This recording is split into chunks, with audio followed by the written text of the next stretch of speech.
గత సంవత్సరంలో వచ్చిన అవకాశాలని చేతులారా పోగొట్టుకున్నాను ప్రభువా. ఇక నా జీవితంలో రాదేమో ప్రభువా. బాధపడకు. నశించిన దాన్ని వెతికి రక్షించడానికి ప్రభు ఈ లోకానికి వచ్చి,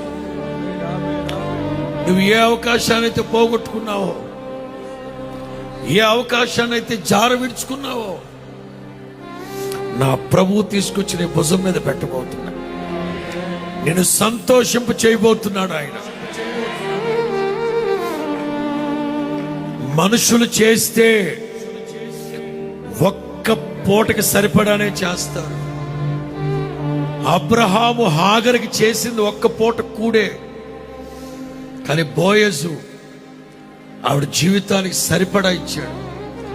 బోయజు కంటే గొప్పోడు నా ప్రభు. బోయజు కంటే గొప్పోడు నా ప్రభు. ఏ అర్ధరాత్రి అయినా అపరాత్రి అయినా 100 మందికి పెట్టగలిగే వైభవంతో నీ కుటుంబాన్ని, ఇంటిని ఆశీర్వదిస్తాడు. చాలినట్లుగా కాదు, గిన్నె నిండి పొంగి పొరినట్లుగా ప్రభు దీవిస్తాడు.